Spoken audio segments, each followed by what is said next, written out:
Hey everyone, I'm Alex and welcome to the Deep Dive. Hi, everyone. I'm Ella, and I'm excited to be here today. Today we're diving into some really useful English phrases you can use when planning a weekend trip. Yeah, this is perfect if you're just starting to learn English. Exactly, we're going to Mhm. keep things nice and simple. Definitely. So we're going to imagine we're listening to two friends, Tom and Jenny, Okay. and they're planning a weekend getaway. Sounds fun. And their conversation is full of helpful phrases that you can start using right away. Awesome. Let's hear it. Okay, so Jenny says, "Hey Tom, I've been brainstorming about our weekend trip. Great. Any ideas yet? I found this cute little town by the sea. It looks so picturesque. Oh, that sounds nice. How long does it take to get there? About 3 hours by car. We should leave early to avoid traffic." I wonder about hotels. Have you looked into that? Yep, I made a provisional booking at a hotel right on the beach. Wow, perfect. This trip's gonna be amazing. Okay, so much good stuff in I there. know, right? And they use some really helpful phrases that are perfect for everyday conversation. And did you notice how they kept it simple?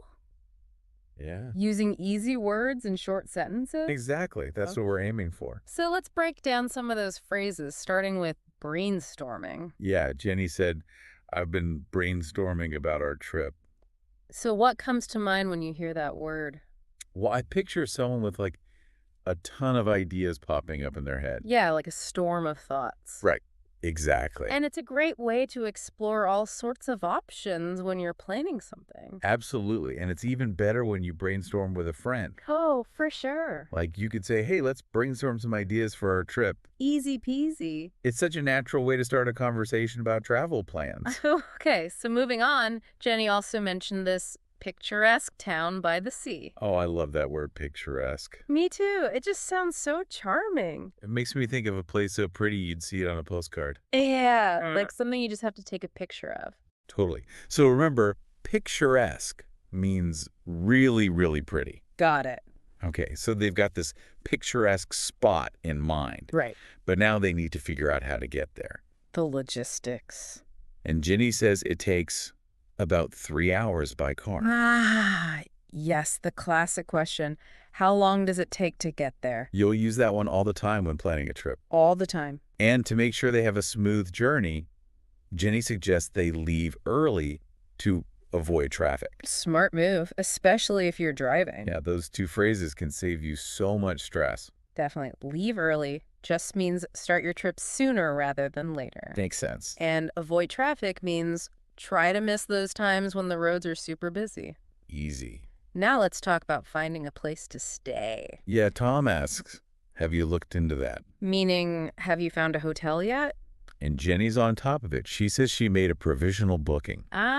Provisional booking. That's a new one. It is. So what does provisional mean? Well, it means it's not final. Okay. Like it could change. So like a maybe. Exactly. So a provisional booking means you've reserved a spot, but you might need to change it or cancel it later. Oh, that's good to know. It's a super handy phrase, especially when you're making travel plans. It is. Because things happen. They do. And having a provisional booking just gives you that peace of mind. Totally. So we've already covered a bunch of really helpful phrases We have. like brainstorming, picturesque, how long does it take to get there? Leave early, avoid traffic, and provisional booking. We'll keep coming back to these key phrases throughout our deep dive. Yes, so you'll have plenty of chances to practice them. And remember, if you're enjoying this so far, be sure to subscribe and like. We'll be right back with more useful phrases and tips for planning a weekend trip in English. Okay, so we've talked about finding that picturesque spot and how to get there, but planning a trip is more than just those basics. Yeah, you got to figure out what you're going to do when you get there. Right, like what kind of activities? It's all about finding stuff that you're interested in and that matches the place you're visiting. Exactly, like if you're going to a big city, you might want to visit museums or art galleries or even catch a show. But if you're going somewhere peaceful, like out in nature, you might want to go hiking or kayaking or just relax and enjoy the quiet. And of course, we can't forget about food. Oh, yeah. Trying the local food is a must. Definitely. It's like tasting the culture of a new place. So even though Jenny and Tom didn't talk about specific activities or food, Yeah. we can still imagine what they might do in that picturesque coastal town. Yeah, what if they love seafood?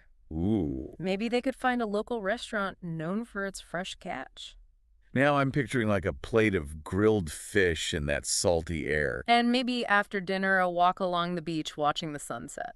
That sounds perfect. Right. And speaking of evenings, what about entertainment? Yeah. Would they prefer a lively pub with music?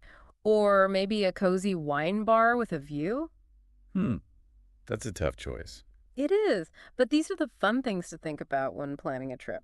All about making memories. Exactly. And that's where brainstorming comes in handy again. Oh, yeah. Talking about what you like with your travel buddy can help you plan an awesome trip. And even if you're traveling alone, it's good to think about the things you want to do. Right. Make a list. Exactly. Okay, so let's go back to some of those key phrases, like Mhm. how long does it take to get there? That's a question you'll use all the time. Seriously, all the time. It helps you plan your travel time and avoid And surprises. remember Jenny's advice to depart early and avoid traffic. Oh, yeah, especially if you're driving. So important. Okay, what if they decide to rent a car? Oh, good point. They might need to ask about insurance and mileage. Right. Insurance protects you in case of accidents. Exactly. And mileage tells you how many miles you can drive the car. It's good to know those details before you rent. Absolutely. And what if they decide to take public transport? Then they might ask questions like, how often did the trains run? Or is there a bus that goes to the coastal town? See so many practical phrases to help you get around. And don't worry if you make mistakes while speaking English.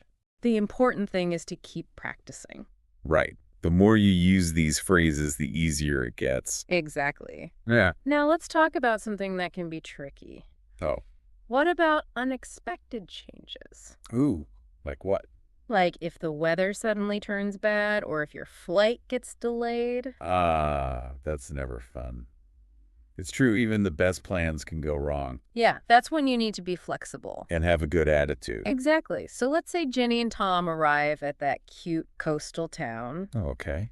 but it's pouring rain. Oh, no. What do they do? Well, first they could check the weather forecast Good idea. to see if it's just a quick shower or if the rain's going to stick around. Right, and if the rain keeps coming down, Yeah. they might need to change their plans. Like find some indoor activities. Exactly. They could visit a museum or a bookstore or maybe even go to a spa. Ooh. Spa day sounds nice. Right, and remember that phrase, provisional booking? Yeah. This is when it comes in handy. Oh, yeah. If they need to change their hotel dates or cancel a reservation, they can... Without a problem. Exactly, so flexibility is key. Definitely. It makes traveling so much less stressful. Now, what if their flight gets delayed? Ugh. That's the worst. What could they ask the airline staff? Well, they could ask, what time is the next flight? Or, is there a lounge where we can wait? Perfect. Those are great phrases to know. Yeah, and it's always important to stay calm and be polite. Absolutely. Yeah. Even when things are stressful, being able to communicate clearly can make a big difference. It really can. And while they're waiting for that next flight, Yeah. they could use the time to practice their English. Oh, good idea. They could talk to other travelers or read an English book or even listen to a podcast. Like this one. Exactly. Yeah. So every travel delay is a chance to learn something new. Okay, before we wrap up, let's quickly review those essential phrases we learned today. Okay, so we started with brainstorming, which means coming up with ideas. Right. And then we had picturesque to describe those beautiful destinations. And of course, the classic question, how long does it take to get there? Yeah. Along with the wise advice to depart early and avoid traffic. Then we talked about provisional booking, which gives you that flexibility if your plans change. And we learned some handy phrases for dealing with unexpected situations like checking the weather forecast. Adjusting your itinerary. And asking about flights. That's a lot of useful phrases. It is, but remember, the best way to really learn them is to use them. So next time you're planning a trip, try out these phrases. And don't be shy. With a little practice, you'll be talking about your travel plans in English, like a pro. And if you want more tips for improving your English, be sure to subscribe and like our channel. We're here to help you on your English learning journey. Thanks for joining us on this deep dive. Happy travels, everyone. Thanks for joining the conversation here at Kaz English. We hope you found it fun and informative. Don't forget to check out kazapp.uk. That's kazapp.uk for more tips, resources, and interactive practice. Keep exploring, keep chatting, and we'll catch up with you again soon.